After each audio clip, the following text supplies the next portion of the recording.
बेटा इस बारे में मैं क्या बोलूं, है ना। मेरे पास कोई शब्द नहीं है, जो हो रहा है अच्छा तो नहीं हो रहा, ठीक है। तो इसलिए मैं सिर्फ इतना बोलूंगा कि अपनी मेंटल हेल्थ पे ध्यान देना उनका हमेशा लाइफ में याद रखना कि मेंटल हेल्थ पर ध्यान देना। और मेंटल हेल्थ के लिए सबसे ज़्यादा ज़रूरी चीज़ है फिजिकल एक्टिविटी, जो कि आप लाइफ में एक या दो अपनी लाइफ पूरे रूटीन में ऐड जरूर करिए। लाइक रनिंग है ना, आप योगा वगैरह कर सकते हैं, आप कोई गेम 1 घंटे के लिए बैडमिंटन कोर्ट ज्वाइन कर लीजिए, कुछ भी कर लीजिए, मगर कीजिए जरूर। तो वही चीजें मैं हमेशा बोलता हूँ कि आजकल बच्चे गेम तो खेलते हैं मगर मोबाइल। तो थोड़ा सा मेंटल हेल्थ का ध्यान रखो। क्या वजह रही होगी, है ना, हम जज नहीं कर सकते उस चीज में। मैं कभी नहीं बोलता इस बारे में कि किसी इंसान ने ऐसा स्टेप क्यों उठाया है, हम बैठ के जज नहीं कर सकते। उसकी मानसिक स्थिति क्या रही होगी, भाई साहब वही जानता है, जिस पर बीतती है वही जानता है। क्या वजह रही होगी, क्या रीजंस रहे होंगे, चीजें सामने बाहर नहीं आ पाती, मगर इन चीजों को देखकर हमें कुछ सीखने को मिलता है। और वो सीखने को ये मिलता है कि अपनी मेंटल हेल्थ का हमें ध्यान रखना पड़ेगा। हमारी लाइफ में भी ऐसी चीजें बहुत बार आती है जब हम बहुत ज्यादा डिप्रेशन में होते हैं, बहुत ज्यादा हमें ऐसा लग रहा होता है कि यार कुछ नहीं हो पाएगा, है ना। तो हमेशा मैं बोलता हूं कि एक दरवाजा मत रखो लाइफ में कि भाई वही एक दरवाजा है और वहीं उसी पार मुझे जाना है। ऑप्शंस क्रिएट करो, है ना। सक्सेसफुल बनने के लिए ऑप्शंस क्रिएट करो। बहुत सारे रास्ते हैं जहां पे आप सफलता अचीव कर सकते हो, हासिल कर सकते हो, है ना। बाकी मैं ज्यादा इस पर कमेंट नहीं करूंगा, बिकॉज ये चीजें सिर्फ और सिर्फ मेंटल हेल्थ से रिलेटेड हैं। अगर आप अपने दोस्तों से बात करिए, अपना एक सर्कल बनाइए, आप थोड़े हंसी मजाक करिए, उनके साथ समय बिताइए, और ये आपके डेली रूटीन का पार्ट होना चाहिए।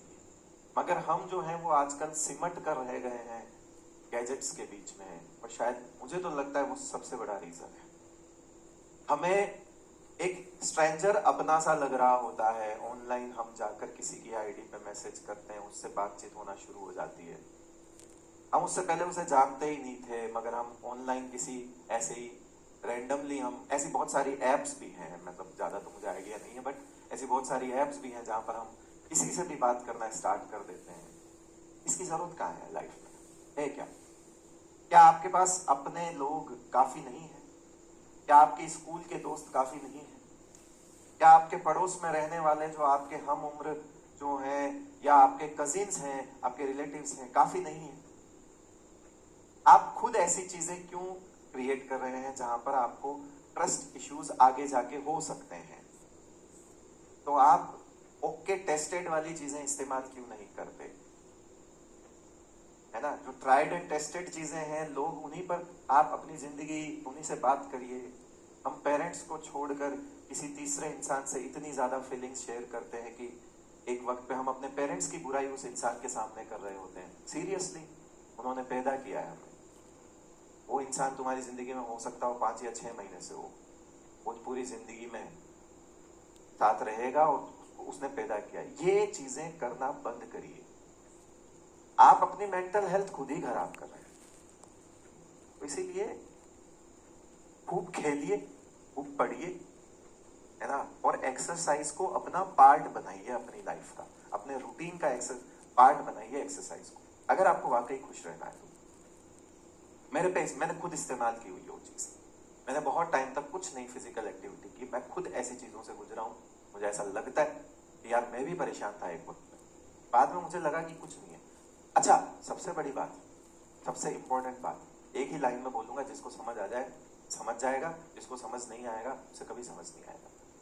दुख जो होता है ना, दुख वो अपने होते हैं, और जो सुख होते हैं ना, सुख वो सार्वजनिक होते हैं। आप खुश हो ना, तो आपके साथ 4 लोग आकर पार्टी करेंगे, मगर आप दुखी हो ना, तो हमेशा याद रखना, जो दुख होते हैं वो हमेशा निजी होते हैं। निजी मतलब समझते हो, पर्सनल, अपने। वो कभी सार्वजनिक नहीं हो सकते। इसलिए अपने दुखों को कभी शेयर करो तो बहुत सोच समझ के करो, अपने घर वालों के साथ ही करो, अदरवाइज मत करो। क्योंकि दुख कभी पब्लिकली हो ही नहीं सकता, वो सार्वजनिक नहीं हो सकता,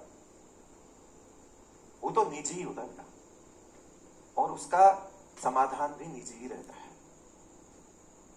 सुख सार्वजनिक होते हैं। किसी की खुशियों में सब लोग मिल के नाचते हैं, दुख में कोई खड़ा नहीं, ये ध्यान रखना।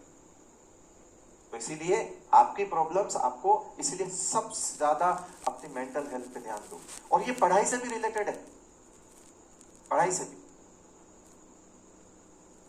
होता है ना कि इस बार मेरा नहीं हुआ तो क्या होगा, ये फीलिंग भी गलत है। अगर आपके दिमाग में ये आता है कि इस बार मेरा नहीं हुआ तो पता नहीं क्या होगा, नहीं, अगर ऐसा कुछ सोच रहे हो तो भी गलत है, एक्सरसाइज शुरू कर दो। अरे नहीं हुआ तो नहीं हुआ, तूने अपनी मेहनत पूरी करनी है बस। तू बेईमानी से मेहनत करेगा नहीं होगा, मगर तू ईमानदारी से मेहनत करेगा और उसके बाद भी नहीं होता है तो मलाल तो नहीं होगा तुझे कि मैंने कुछ नहीं किया। पेनिट्रेशन पावर की अगर बात करें